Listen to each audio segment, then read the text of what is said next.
다음은 우리가 계약을 할 때 필요한 알아야 될 용어들에 대해서 알아볼 거예요. 계약은 보통 4단계로 진행이 되는데요.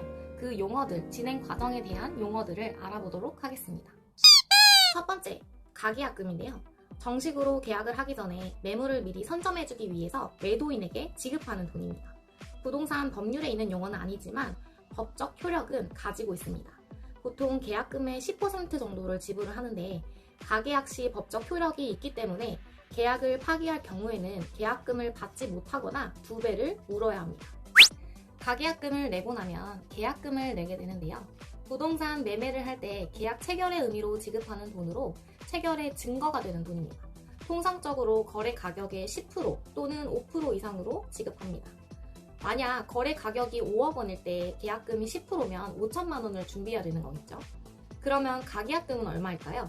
계약금의 10%이기 때문에 500만 원이 되는 겁니다.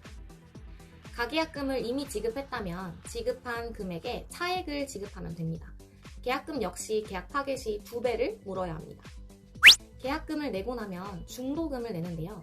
중도금은 계약금과 잔금 사이에 한 번 더 나눠내는 돈으로 잔금 지급 전에 지불하는 돈입니다. 해당 계약을 반드시 이행하겠다는 의미가 담겨 있습니다. 중도금은 보통 매매 대금의 40%에서 50% 정도로 측정하는 경우가 많습니다. 중도금이 지급되면 해지를 할 수가 없고요. 중도금을 지급했다면 반드시 약속된 날짜를 지켜야 합니다. 일반적으로 중도금은 건물, 토지, 기계장치 등 고정자산을 구입할 때 사용합니다. 중도금 지급 이후에는 일방적으로 해지가 불가합니다.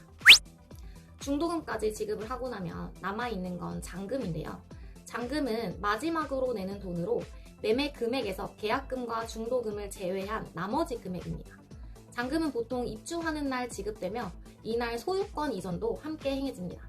잔금일에 대한 집에 대한 권리 이전을 진행하기 때문에 은행과 등기소가 영업을 하는 평일에 잔금일을 설정하는 게 좋습니다.